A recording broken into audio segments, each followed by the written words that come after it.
Hey guys, I'm Val Dewar of Dewar Report here on behalf of the Sporting News today to interview Tye Ruotolo ahead of his mixed martial arts debut against a fellow talented rising star, Adrian Lee, at One Fight Night 35 on September 5th. So, Ty, how's everything? How are preparations for your first pro MMA fight? Yeah, Val, all good over here. Thanks for asking, man. Just been grinding, training every day. Yeah, obviously you and your brother kind of represent the future and the present of BJJ like worldwide, so you're used to pressure. But being, hit in the face is different. I mean, you've been training, but Adrian's been training MMA since he was like, half our height probably since he was a kid. Yeah. Do you feel any nerves associated with the debut, or are you cool as a cucumber? Yeah, yeah, like you said, it's a little bit of a transition for me, with the MMA. I've been scrapping with my brother my whole life. We've done some Muay Thai growing up, and we've always made an emphasis to do some striking. Whenever, was mixing it up the way Adrian was, with MMA since he was a kid. We kind of specialized in jiu-jitsu in that way, my brother and I. So yeah, in that sense, we got a little bit less experience for sure, but yeah, you know what? There's not a whole bunch of nerves, honestly. I've been actually calmer than I thought I was going to be, I figured for sure I'd be a little bit nervous coming into it, and there's like the regular fight nerves, but nothing super extra. I'm more than anything just kind of excited and ready. Awesome. I'm excited too. Um, Adrian is obviously a really talented fighter. He's a good grappler in his own right. But the BJJ level you've competed at is different. I mean, assuming you've watched his tape, what do you think of his grappling skills? Yeah, definitely really, yeah, he's a great grappler for sure. Can't take it away from him. He's very well-rounded. He comes from a sick fighting family. The Lees, they've been in the game for a long time, and at the top of the game too. So yeah, they're gonna be good from everywhere for sure. His jiu-jitsu is definitely formidable. It's not for sure. It's not maybe not the best I've ever seen, but it's definitely it wins him most of his fights in one for sure. So it's better than most. Definitely not undermining him, in any category. Yeah, so I don't want to start any beef, but he did tell me yesterday he felt you were overlooking him a bit. I mean, I know it's all respect, but does that so you saying then you're not overlooking him at all? You're taking his skill set, completely seriously, and you don't expect just, a wash like some other fights? Yeah, I think he probably thinks that because I kind of called him out, and it's nothing personal, for Adrian, at all. I think kind of like the seed kind of got planted, with some commentators and stuff. I'm like, yeah, I'll fight Adrian, why not? And then, one thing leads to another. But yeah, but what was your question again? I mean, More just, I mean, yeah, just if you're, how competitive really do you think it'll be? Do you think you're going to be able to dominate him like on the ground with that sort of skill, or do you expect like a hard competitive fight, maybe even like 3 rounds? Yeah, you know what? Honestly, I have no idea what's gonna happen. I think I have a great chance at submitting him within a minute, and I also think if I don't sub him in the first minute, we could end up going to bang for a couple rounds. I'm prepared for both, and I'm not expecting this to roll over him. I'm not expecting him to be a slouch. I think he kind of expected, since I called him out, he was kind of thinking that I don't think much of him, but no, I'm not stupid. He's been doing MMA his whole life, for sure he's gonna be very formidable, in all areas, Yeah. But I know what I possess and I know what I'm capable of, and I know for sure I'm capable of putting him out in the first 20 seconds. I'm also capable of banging for 3 rounds, So wherever I need to go, we'll get it there.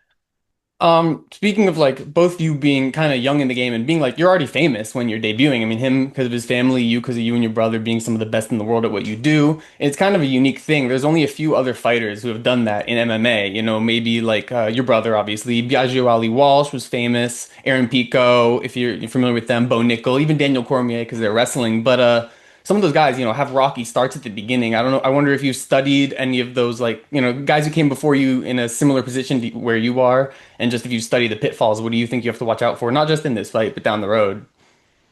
Yeah, MMA is a tricky thing because there's so many different sports in MMA, right? And so it's so easy to kind of get caught up on one or the other. And at the end of the day, it's a fight, like it's MMA, but also it's a fight, and you got to do what you got to do to win the fight, So I'm not going in there thinking, I'm gonna point score or like, try to keep my guard put here and there, or set up these combos. It's gonna be a fight, So at the end of the day, I think sometimes that's what people forget, and then there's a big kind of transitioning process, Not that speaking from much experience, but just from what, I've been working with my brother and the team, it's kind of, the census, we've kind of created. So we're just we're putting in the work and we're ready on September 6th for it to play off. I obviously wanted to talk about that fight. I mean, like you said, it could go anyway, so it's a great fight. The best fights can go any, no one knows how it's going to end, like first round, last round. But I also want to talk to you about jiu-jitsu. I mean, we have CJI coming up. Last time we talked, you said you wanted to do it. Any updates on that front? Yeah, I'm not going to be able to make the CJI this year just because of this MMA fight. It's a little bit close together. Yeah, Um, yeah, I'm super bummed out on it. I love jiu-jitsu so much more than not being there on the bigger comps. Yeah, I know it's kind of heartbreaking for myself, and I hope I'm not letting down too many people. That's like to watch me and support me. But yeah, I'm tackling. It's a big part of my life that I've been wanting to do for a long time. This MMA, and yeah, yeah, it's time to start the process. And jiu-jitsu is always going to be there for me, and I'll always come back to it. yeah, It's like it's in my blood. I yeah, can't ever. Yeah, I'll never stray from it. I'll still go yeah. back to Gi Worlds. I'll still get back to CJI and all that stuff. But right now, gotta just focus on this stuff right now. Yeah, with that, I wanted to ask about going right off of that. Just you've had it's already at such a young age, such a big impact, both you and your brother in jujitsu. Are and I mean, it kind of sounds like jujitsu is like your main, your true love, you know. So is MMA more of a side thing, or do you want to have that same impact in MMA? Like, I mean, obviously everyone wants to be a world champion and all, but there's a difference between that and making like a true impact, changing the sport, being one of the like best ever. You have to put in a lot of time for all that. 100%. It's definitely a lot of energy that has to go both ways. In different places. So I'm just trying to keep the vessel together and tackle both. Because Yeah, I want to be the best at both for sure. It's not easy. It's a lot to do. So yeah. yeah, I just got to keep day by day. I don't know if you maybe I should. I don't know if you watch American football. It's like Travis Hunter trying to be the best offense and defense. Great. Right. Right. Is that the case? Travis, Yeah, I've Travis. heard about that. Right. Yeah, he just won the Heisman. Now he's gonna do it in the NFL, and no one's done it for like 50 years. Crazy. But That's awesome. sorry, just off topic a Yeah, no, little. that's the sickest stuff though, right? Like Yeah, those are the stories you live for. Yeah, I love that stuff. It's awesome. Shohei Ohtani, baseball. Right. All right, but I'm the worst with ball sports, bro. I don't follow any ball sports, but I know Otani. I know the name. yeah, The only baseball player. Yeah. makes Babe Ruth, sense. right? Yeah. Yeah. Back to CGI. I know it's only the second year, but the impact has been huge. Do you think CGI has taken over as like the premier BJJ event each year, or is it still going to be ADCC or even like something else, or just like a free for all? Yeah, CJI at least the past couple of years has been pretty much kind of like towards pretty much pinnacle, right? It's gotten the most eyes and yeah, it's an exciting format, and yeah, I see them doing well for sure. ADCC's had its trouble the past couple of years, it seems like, right? I don't know if it's just yeah, just maybe this the pay, right? They haven't been paying their fighters so much. So I'm sure that's a big part of it. And yeah, I'm just excited to keep defending my belt for one and to start this Yeah. MMA debut, man. Yeah, sorry, one last question about CGI and go back to the other stuff is Craig will obviously be doing the super fight with Gable Steveson. Do you think Gable has a chance to win in BJJ because of his size in wrestling, or is it just too much against a grappler like that? That's a real tough one. I haven't seen anything of Gable whatsoever. Assuming he's got zero experience in jiu-jitsu, I'm gonna go with Craig. All right, but if he's got some, dude, I could totally see Gable putting the pressure on him for sure. I still go with Craig. I'm gonna go with Yeah, Craig. Yeah, yeah.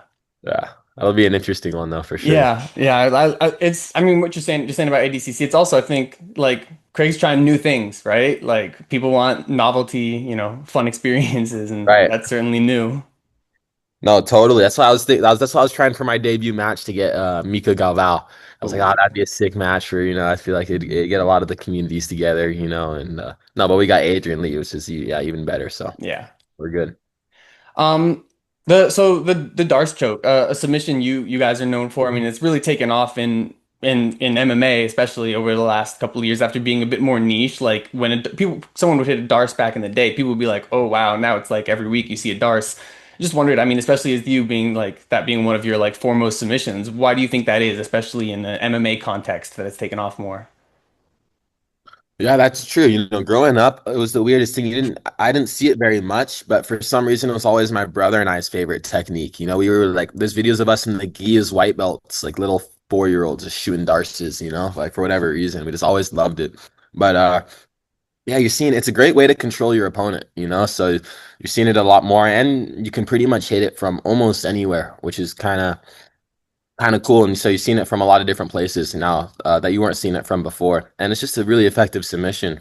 So yeah, in MMA, it's a good way to control your opponent, and that's probably why you've seen it a little bit more. But yeah, it's interesting how like I'd say a decade ago, even there wasn't much uh, Darces, going around. Yeah, here and Yeah. there, but compared to how it is now, yeah.